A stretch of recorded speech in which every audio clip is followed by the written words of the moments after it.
അടുത്തിടെ ചൈന ഒരു ചിത്രം പുറത്തുവിട്ടു. ഇന്ത്യയുടെ അതിർത്തിക്ക് സമീപം ചൈന അവരുടെ 5ാം തലമുറ യുദ്ധവിമാനം നിർത്തിയിരിക്കുന്ന ഒരു ഫോട്ടോയായിരുന്നു അത്. 6 5ാം തലമുറ യുദ്ധവിമാനങ്ങൾ നിർത്തിയതിലൂടെ അവർ ഇന്ത്യക്കാർക്ക് വെല്ലുവിളി ഉയർത്തുകയാണ്. ഇപ്പോ ഈ വെല്ലുവിളി നേരിടാൻ നമ്മൾ 2 പ്രധാന കാര്യങ്ങൾ ചെയ്യുകയാണ്. അമേരിക്കയിലെ റെഡ് ഫ്ലാഗ് എക്സസൈസ് ആണ് ഒന്ന്. മറ്റൊന്ന് തേജസ് മാർക്ക് 17 നേരത്തെ ഇൻഡക്ട് ചെയ്ത എയർ ടു എയർ മിസൈലിന് പുറമെ അമേരിക്കയുടെ അസ്ര മിസൈലും ഇൻഡക്ട് ചെയ്തു. ഈ 2 സുപ്രധാന അപ്ഡേറ്റുകളിലൂടെ ചൈനയെ എങ്ങനെ നേരിടണം എന്നുള്ളതാണ് നമ്മൾ കാണാൻ പോകുന്നത്.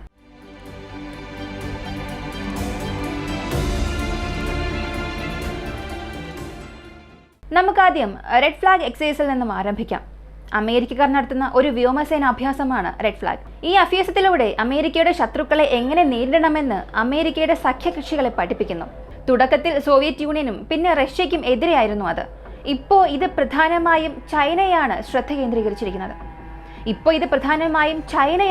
കേന്ദ്രീകരിച്ചിരിക്കുന്നത്. ചൈനയിൽ ശ്രദ്ധ കേന്ദ്രീകരിക്കുമ്പോൾ നമ്മുടെ പങ്കാളിത്തവും വളരെ പ്രധാനമാണ്. അതിനാൽ നമ്മൾ 8 റാഫേൽ യുദ്ധവിമാനങ്ങളും ഒരു IL-78 ഏരിയൽ ഇന്ധനം നിറയ്ക്കുന്ന ടാങ്കറും ഒരു C-17 ഗ്ലോബ് മാസ്റ്ററും നമ്മുടെ രാജ്യത്ത് നിന്ന് അയച്ചിട്ടുണ്ട്. ഇപ്പോൾ നിങ്ങൾ ഈ റാഫേൽ യുദ്ധവിമാനങ്ങൾ എടുക്കുകയാണെങ്കിൽ അവയെ 4-4 എന്ന രീതിയിൽ 4 സിംഗിൾ സീറ്റർ 4 ഡബിൾ സീറ്റർ എന്ന് തരംതിരിച്ചിരിക്കുന്നു. ഇപ്പൊ നമ്മുടെ യഥാർത്ഥ ലക്ഷ്യം എന്തെന്ന് ചോദിച്ചാൽ, അതായത് ഇതിൽ പങ്കെടുക്കുന്നതിലൂടെ നമ്മൾ എന്താണ് അറിയാൻ ആഗ്രഹിക്കുന്നത് എന്ന് ചോദിച്ചാൽ, അമേരിക്കയുടെ പക്കൽ 5ാം തലമുറ യുദ്ധവിമാനങ്ങളുണ്ട്. ഒന്ന് F-22 റാപ്റ്റർ, മറ്റൊന്ന് F-35. ലോകത്ത് ഈ 2 വിമാനങ്ങൾക്കെതിരെ ഒരു യുദ്ധവിമാനം വിജയിച്ചിട്ടുണ്ടെങ്കിൽ അത് ഇതുവരെ യുദ്ധക്കളത്തിലുണ്ടായിട്ടില്ല. എന്നാൽ സൈനിക അഭ്യാസത്തിന്റെ കാര്യം വരുമ്പോൾ ഫ്രഞ്ച് പൈലറ്റുമാർ ഒരിക്കൽ F-22 റാപ്റ്ററിനെ 8-2 എന്ന സ്കോറിന് പരാജയപ്പെടുത്തി. ഇത് സംഭവിച്ചത് ഈ 2 വിമാനങ്ങളും ദൃശ്യപരിധിക്കുള്ളിൽ ഏറ്റുമുട്ടിയപ്പോൾ F-22 റാപ്റ്ററിനെ ഒരു റഫേൽ യുദ്ധവിമാനം വെടിവെച്ചിടുകയായിരുന്നു. ഇവിടെ ശ്രദ്ധിക്കേണ്ട കാര്യം F-22 റാപ്റ്ററിൽ എഞ്ചിൻ ത്രസ്റ്റ് വെക്ടറിംഗ് സാങ്കേതികവിദ്യ ഉപയോഗിക്കുന്നു എന്നുള്ളതാണ്. ഇതിനെ 2D ത്രസ്റ്റ് വെക്ടറിംഗ് എന്നും വിളിക്കുന്നു. 2D ത്രസ്റ്റ് വെക്ടറിംഗ് സാങ്കേതികവിദ്യ ഉപയോഗിച്ചിട്ടു കൂടിയും റഫേൽ യുദ്ധവിമാനത്തിൽ നിന്നും രക്ഷപ്പെടാൻ അവർക്ക് സാധിച്ചില്ല. ഇതുപോലെ ത്രസ്റ്റ് വെക്ടറിംഗ് സാങ്കേതികവിദ്യയൊന്നും റഫേൽ ഉപയോഗിച്ചിട്ടില്ല. അത് എയർഫ്രെയിമിന്റെ ചടുലതയെ മാത്രം ആശ്രയിച്ചിരിക്കുന്നു. ഇങ്ങനെ ഒരു സംഭവം ഉണ്ടായി എന്നുണ്ടെങ്കിൽ നമുക്കും റഫേൽ യുദ്ധവിമാനങ്ങൾ ഉണ്ടല്ലോ. അപ്പോൾ എന്തുകൊണ്ട് നമുക്ക് J-22 നേരിടാൻ ഈ ജെറ്റ് ഉപയോഗിക്കാൻ കഴിയില്ലേ? അത്തരം ഒരു ചോദ്യം ഉയർന്നു വരുന്നുണ്ട്. പക്ഷേ ലോകത്തിലുള്ള എല്ലാവരും പറയുന്ന ഒരു കാര്യം 4th ജെൻ യുദ്ധവിമാനങ്ങൾ ഉപയോഗിച്ച് 5ാം തലമുറയ്ക്കെതിരെ ജയിക്കാനാകില്ല എന്നാണ്. പക്ഷെ ഇവിടെ എല്ലാവരും ഒരു പ്രധാന പോയിന്റ് മറന്നു പോകുന്നുണ്ട്. 5ാം തലമുറ യുദ്ധവിമാനങ്ങൾ എല്ലായ്പ്പോഴും റഡാറിൽ മറഞ്ഞിരിക്കില്ല. അതിന് ചില ടൈം, ചില ആംഗിൾസ് ഉണ്ട്. അപ്പോൾ മാത്രമേ റഡാറിൽ മറഞ്ഞിരിക്കുകയുള്ളൂ. കൂടുതൽ വ്യക്തമാക്കിയാൽ അവരുടെ ബാറ്റിൽ ഫീൽഡ് സമതലമായിരിക്കും. ഇപ്പൊ 4ാം തലമുറ യുദ്ധവിമാനം പറന്നു ഉയരുന്നു എന്നുണ്ടെങ്കിൽ അതിന്റെ ഉയരത്തിൽ ആക്രമണാത്മക മാറ്റങ്ങളൊന്നും വരുത്തരുത്. അതായത് അത് പെട്ടെന്ന് അതിന്റെ മൂക്ക് ഉയർത്തുകയോ താഴ്ത്തുകയോ ചെയ്യരുത്. അപ്പോൾ വിമാനം സ്റ്റെൽത്തി ആയിരിക്കും. ഈ സാഹചര്യത്തിൽ അത് കടലിന്റെ മുകളിലൂടെയാണ് പറക്കുന്നതെങ്കിൽ വിമാനം വളരെ സ്റ്റെൽത്തി ആയിരിക്കും. അതിനെ കണ്ടുപിടിക്കാനേ കഴിയില്ല. പക്ഷേ ഇന്ത്യയും ചൈനയും തമ്മിലുള്ള അതിർത്തിയിൽ വലിയ പർവ്വത ശിഖരങ്ങളുണ്ട്. ഈ കൊടുമുടികൾ താണ്ടാൻ അവർക്ക് ഉയർന്നതും താഴ്ന്നതുമായ ഉയരങ്ങൾക്കിടയിൽ പറക്കേണ്ടതുണ്ട്, മാറേണ്ടതുണ്ട്. അവർ അങ്ങനെ മാറുമ്പോൾ വിമാനത്തിന്റെ ആംഗിൾ നേരെ ആയിരിക്കില്ല. അതിന്റെ ആംഗിൾ വ്യത്യസ്തമായിരിക്കും. അത് മറ്റൊരു കോണിലായിരിക്കുമ്പോൾ നമുക്കത് ട്രാക്ക് ചെയ്യാൻ സാധിക്കും. ആ സമയത്ത് വിമാനം എവിടെയാണ് എന്ന് കണ്ടുപിടിച്ച് സ്റ്റെൽത്തിലുള്ള ഈ ബലഹീനത എങ്ങനെ നമുക്ക് അനുകൂലമായി ഉപയോഗിക്കാം എന്നറിയുന്നതിനു വേണ്ടിയാണ് നമ്മൾ റെഡ് ഫ്ലാഗിൽ പങ്കെടുക്കുന്നത്. നമ്മുടെ റഫേൽ വിമാനങ്ങൾ അമേരിക്കയുടെ F-22 റാപ്റ്റർ, F-35 യുദ്ധവിമാനങ്ങൾക്കെതിരെ പോരാടി ആ വിമാനങ്ങളെ എങ്ങനെ പരാജയപ്പെടുത്താം എന്നുള്ളതിനെ കുറിച്ച് നമുക്കൊരു ആശയം കൊണ്ടുവരാനും കഴിയും. നിങ്ങളൊരു സ്റ്റെൽത്ത് വിമാനം എടുക്കുകയാണെങ്കിൽ അത് 4ാം തലമുറയേക്കാൾ മികച്ചതായിരിക്കും. അതിൽ യാതൊരു സംശയവുമില്ല. സ്റ്റെൽത്ത്നെസ് ലെവലിനെ കുറിച്ച് നമുക്ക് യാതൊരു സംശയവും വേണ്ട. ലോകത്തിലെ ഏറ്റവും രഹസ്യ സ്വഭാവമുള്ള വിമാനം F-22 റാപ്റ്റർ ആണ്. അത് അമേരിക്കയുടെ പക്കലുണ്ട്. അടുത്ത രഹസ്യ വിമാനം F-35 ആണ്. അതും അമേരിക്കയുടെ പക്കലാണ്. നമ്മൾ അവരുമായി പോയി യുദ്ധം ചെയ്താൽ അവരുടെ ആയുധങ്ങൾ തിരിച്ചറിയാനുള്ള തന്ത്രം ഉപയോഗിച്ചാൽ ചൈനയെ പരാജയപ്പെടുത്തുന്നതും വളരെ എളുപ്പമായിരിക്കും. J-20 രഹസ്യ സ്വഭാവം ഉള്ളതാണെങ്കിൽ പോലും അത് അമേരിക്കൻ വിമാനങ്ങളുമായി പൊരുത്തപ്പെടില്ല. അവയെ പൂർണ്ണമായും പൊരുത്തപ്പെടാനും കഴിയില്ല. ഒരു പരിധിവരെ മാച്ച് ചെയ്യാം.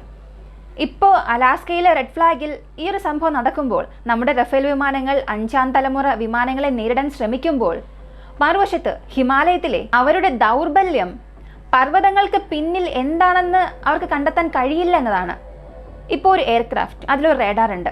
ആ റേഡാർ നേരെയും നോക്കും, താഴെയും റേഡിയോ സിഗ്നൽസ് അയക്കും. അങ്ങനെ അയക്കുമ്പോൾ 400 കിലോമീറ്ററിനുള്ളിൽ എന്താണെന്ന് കണ്ടുപിടിക്കാനാകും. പക്ഷേ ഹിമാലയം പോലുള്ള പർവ്വതനിരകൾ ഉള്ളതുകൊണ്ട് പർവ്വതങ്ങൾക്ക് പിന്നിലെ J-20 അത് ഏത് ഉയരത്തിൽ പറന്നാലും അത് അയക്കുന്ന റേഡാർ പർവ്വതങ്ങളിൽ പ്രതിഫലിക്കും. അങ്ങനെ പർവ്വതങ്ങൾക്ക് പിന്നിലെ വിമാനങ്ങൾ കണ്ടെത്താൻ അവർക്ക് കഴിയില്ല.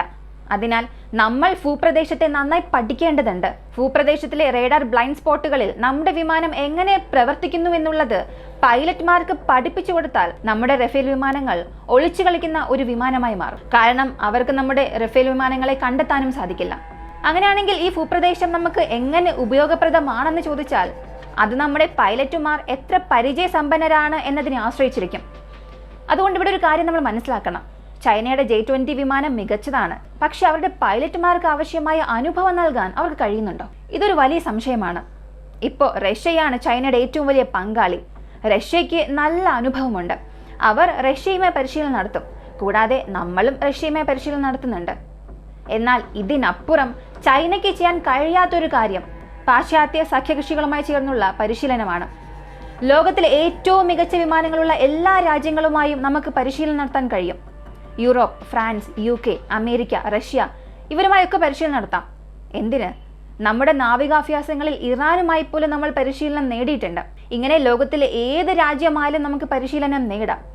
അങ്ങനെ ഒരു ബന്ധം നമ്മൾ നിലനിർത്തുന്നുണ്ട്. അതിനാൽ അവരുടെ ഉപകരണത്തിന്റെ ഗുണം നമ്മുടെ അനുഭവം ഉപയോഗിച്ച് നമുക്ക് നശിപ്പിക്കാൻ കഴിയും. ഈ കാര്യങ്ങളെല്ലാം നമ്മൾ ഓരോന്നായി ചെയ്തുകൊണ്ടിരിക്കുകയാണ്. അതാണ് റെഡ് ഫ്ലാഗ് എക്സസൈസ്. ഈ അനുഭവത്തിനപ്പുറം DRDO ചില കാര്യങ്ങൾ കൂടെ ചെയ്തിട്ടുണ്ട്. അതാണ് അമേരിക്കയുടെ എയർ ടു എയർ മിസൈലുകൾ കണ്ടെത്തുക എന്നുള്ളത്.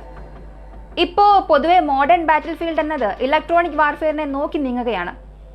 എന്താണ് ഇലക്ട്രോണിക് വാർഫെയർ എന്ന് ചോദിച്ചാൽ അടിസ്ഥാനപരമായി നിങ്ങളുടെ മിസൈലിലെ സെൻസറിന്റെ ഫ്രീക്വൻസി, ഹെഡ്സ്, ബാൻഡ് എന്നിവ കണ്ടെത്തി അതേ ബാൻഡിൽ നിങ്ങൾക്ക് ഒരു ശബ്ദം സൃഷ്ടിക്കാൻ സാധിക്കും. അതുവഴി സീക്കറെ ആശയക്കുഴപ്പത്തിലാക്കാൻ സാധിക്കും. ഇതൊരു ഇലക്ട്രോണിക് പ്രതിരോധ നടപടിയാണ്. ഇപ്പോൾ ഒരു മുറി എടുക്കുകയാണെന്ന് ചിന്തിക്കുക. 2 പേർ ആ മുറിക്കുള്ളിലുണ്ട്. അതിൽ ഒരാൾ സംസാരിക്കുകയാണ്. അവന്റെ ശബ്ദം 10 ഹെർട്സ് ഫ്രീക്വൻസി ആയിരിക്കും. ആ ശബ്ദം അവന്റെ കാതിൽ പതിച്ച് അവൻ എന്താണ് പറയാൻ ശ്രമിക്കുന്നത് എന്ന് അവന് തന്നെ മനസ്സിലാക്കാൻ സാധിക്കും. പക്ഷേ ആ മുറിയിൽ അവന്റെ ശബ്ദത്തിന്റെ അതേ ആവൃത്തിയിൽ നിങ്ങൾ മറ്റൊരു ശബ്ദം ഉണ്ടാക്കിയാൽ, അതേ 10 ഹെർട്സ് ആവൃത്തിയിൽ നിങ്ങൾ മറ്റൊരു ശബ്ദം ഉണ്ടാക്കുകയാണെങ്കിൽ 2 പേരും എന്താണ് സംസാരിക്കുന്നത് എന്ന് നിങ്ങൾക്ക് മനസ്സിലാക്കാൻ കഴിയില്ല. എത്ര അടുത്തിരുന്നാലും ഒരാൾ സംസാരിക്കുന്നത് കേൾക്കാൻ കഴിയില്ല. ആ ശബ്ദങ്ങൾ തമ്മിൽ കലർന്നിരിക്കും. ഇതാണ് ഇലക്ട്രോണിക് കൗണ്ടർ വേർഷൻ വഴി നേടാൻ ശ്രമിക്കുന്നത്. ഇത് നേടുന്നതിന് ഒരേ സ്റ്റാൻഡേർഡ് വെപ്പൺ പ്ലാറ്റ്ഫോം ഒരു രാജ്യം ഉപയോഗിക്കുകയാണെങ്കിൽ നമുക്കതിന്റെ ഫ്രീക്വൻസി മനസ്സിലാക്കാൻ കഴിയും.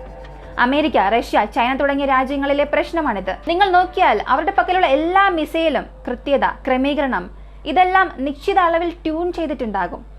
അവർ ആ ട്യൂണിംഗ് സ്റ്റാൻഡേർഡായി നിലനിർത്തുന്നുണ്ട്. ശത്രുവിന് ആ ട്യൂണിംഗ് കണ്ടെത്താൻ കഴിയുമെങ്കിൽ അവർ അയക്കുന്ന ഉപകരണങ്ങൾ പ്രവർത്തിക്കില്ല. അതിന് ലക്ഷ്യം തെറ്റും. നിങ്ങൾ റഷ്യ ഉക്രൈൻ യുദ്ധം നോക്കുകയാണെങ്കിലും ഹൈമാസ് തുടക്കത്തിൽ എങ്ങനെ പ്രവർത്തിച്ചോ അതുപോലെയല്ല പിന്നീട് പ്രവർത്തിക്കുന്നത്. കാരണം GPS സിഗ്നൽ ഉപയോഗിച്ച് ശത്രുവിനെ എങ്ങനെ ആശയക്കുഴപ്പത്തിലാക്കാമെന്ന് റഷ്യക്കാർക്ക് മനസ്സിലായി. അതിനാൽ നിർമ്മാതാവ് ഇപ്പോൾ ചെയ്യേണ്ടത് ഹൈമാസിലെ സീക്കർ മാറ്റി മറ്റൊരു ഹെഡ്സിൽ പ്രോഗ്രാം ചെയ്യുക എന്നുള്ളതാണ്. എങ്കിൽ മാത്രമേ ഹൈമാസ് തുടക്കത്തിൽ പ്രവർത്തിച്ചതുപോലെ വീണ്ടും പ്രവർത്തിക്കുകയുള്ളൂ. അപ്പോൾ ഇത്തരമൊരു പ്രശ്നമുണ്ടാകുമ്പോൾ നമുക്ക് ഈ പ്രശ്നം എങ്ങനെയാണ് പരിഹരിക്കാനാവുക? ലോകത്തിലെ ഏറ്റവും മികച്ച ഹ്രസ്വദൂര എയർ ടു എയർ മിസൈൽ സംവിധാനം എല്ലാം എടുത്ത് നമ്മുടെ വിമാനത്തിൽ ഇൻഡക്ട് ചെയ്യണം. എല്ലാം എടുത്ത്. റഷ്യയുടെ R-73 ഇത് തേജസ് Mk-1 ഇൻഡക്ട് ചെയ്തിട്ടുണ്ട്. പിന്നെ ഇസ്രായേലിന്റെ പൈത്തൺ അതും നമ്മൾ ഈ തേജസിൽ ഉൾപ്പെടുത്തിയിട്ടുണ്ട്. നമ്മുടെ ആസ്ട്ര വിമാനത്തിലും നമ്മളത് ഉൾപ്പെടുത്തിയിട്ടുണ്ട്. അടുത്തിടെ US ആസ്ട്ര എന്ന ഹ്രസ്വദൂര എയർ ടു എയർ മിസൈൽ സംവിധാനം ഇൻഡക്ട് ചെയ്തിട്ടുണ്ട്. ഇപ്പോൾ ഇത് എവിടെയാണ് നമുക്കൊരു നേട്ടം നൽകുന്നതെന്ന് നോക്കിയാൽ നമ്മുടെ സീക്കിംഗ് സെൻസേഴ്സിന്റെ ക്രമീകരണങ്ങൾ അവർക്ക് അറിയാമെങ്കിൽ പോലും അവർക്ക് നമ്മെ നേരിടാൻ കഴിയില്ല. കാരണം അവർ കൗണ്ടർ ചെയ്യുന്നു എന്ന് നമ്മൾ അറിഞ്ഞാൽ. ഇനി അതെങ്ങനെ അറിയുമെന്ന് ചോദിച്ചാൽ നിങ്ങളൊരു എയർ ടു എയർ മിസൈൽ അയച്ചാൽ അത് നഷ്ടമാകും. വീണ്ടും ഒരു മിസൈൽ അയക്കുന്നു, അത് നഷ്ടമാകുന്നുണ്ട്. ഇങ്ങനെ എപ്പോഴും ഇല്ലാത്തതുപോലെ പതിവില്ലാതെ മിസൈലുകൾ നഷ്ടപ്പെടുമ്പോൾ നമ്മൾ ഉടൻ തന്നെ മറ്റൊരു മിസൈലിലേക്ക് മാറുകയും അതുപയോഗിച്ച് അവരെ നേരിടുകയും ചെയ്യണം. അതിനാൽ ഇത് നമുക്ക് വ്യക്തമായ തന്ത്രപരമായ ഒരു നേട്ടമാണ്. ഒരു വശത്ത് അനുഭവം, മറുവശത്ത് ഉപകരണങ്ങൾ. ഇത് മാത്രമാണ് നമുക്ക് ചെയ്യാൻ കഴിയുക എന്നൊരു ചോദ്യം ചിലപ്പോൾ വരാം. അവർ 5ാം തലമുറ വിമാനങ്ങൾ നിർത്തുമ്പോൾ നമ്മളും 5ാം തലമുറ വിമാനങ്ങൾ നിർത്തിയാൽ പോരെ? അങ്ങനെയല്ലേ ചെയ്യേണ്ടത്, അങ്ങനെയല്ലേ കാണിക്കേണ്ടത് എന്നൊക്കെ ചോദിച്ചാൽ നമ്മുടെ രാജ്യം അങ്ങനെയല്ല. തുറന്നു പറയുകയാണെങ്കിൽ നമ്മുടെ നാട്ടിലെ ഒരു പ്രോജക്റ്റ് പൂർത്തിയാകണമെങ്കിൽ അതിനിടയിൽ നിരവധി ഉദ്യോഗസ്ഥരുണ്ട്. ഒരു ടേബിളിൽ നിന്ന് മറ്റൊരു ടേബിളിലേക്ക് ഫയൽ കൈമാറ്റം ചെയ്യാൻ തന്നെ ഒരാൾക്ക് 1 വർഷം എടുക്കും. ഈ 1 വർഷം കൊണ്ട് പൂർത്തിയാക്കേണ്ട പ്രോജക്റ്റിന് 5-6 വർഷം എടുക്കും. ഈ 5 വർഷം കഴിഞ്ഞ് നോക്കിയാൽ മറ്റൊരു സർക്കാർ വരും.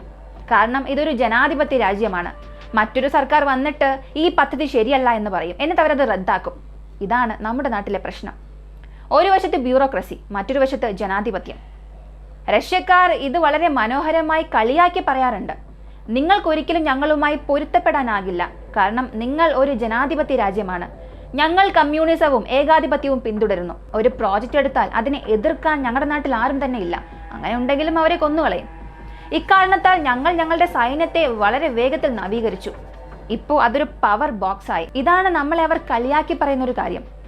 അടിസ്ഥാനപരമായി അവർ നമ്മുടെ നാടിന്റെ പ്ലസിനെ തന്നെ മൈനസായി പറയും. ജനാധിപത്യം എപ്പോഴായാലും വിജയിക്കുമെന്ന് അവർക്കറിയില്ല. നമുക്ക് എത്ര വേഗത്തിൽ വേണമെങ്കിലും വളരാം, പക്ഷെ അത് ശാശ്വതമായിരിക്കില്ല. സ്ഥിരമായ വളർച്ചയ്ക്ക് വേണ്ടിയായിരിക്കണം നമ്മൾ നീങ്ങേണ്ടത്. അബ്ദുൽ കലാം സാർ ഇത് പലതവണ പറയും. സുസ്ഥിര വികസനം, ആ വികസനം രാജ്യത്തെ നിലനിർത്തണം, അത് വളർന്നിട്ട് വീണ്ടും വീഴാൻ പാടില്ല എന്ന്. ഈ ഒരു വീഡിയോയെ കുറിച്ചുള്ള നിങ്ങളുടെ അഭിപ്രായം എന്താണെന്നുള്ളത് കമന്റിൽ പറയുക. വീഡിയോ ഇഷ്ടമായാൽ ലൈക്ക് ചെയ്യുക, ഷെയർ ചെയ്യുക. നമ്മുടെ ചാനൽ ആദ്യമായി കാണുന്നവരാണെങ്കിൽ മറക്കാതെ സബ്സ്ക്രൈബ് ചെയ്ത് സപ്പോർട്ട് ചെയ്യുക. മറ്റൊരു വീഡിയോയുമായി വീണ്ടും കാണാം.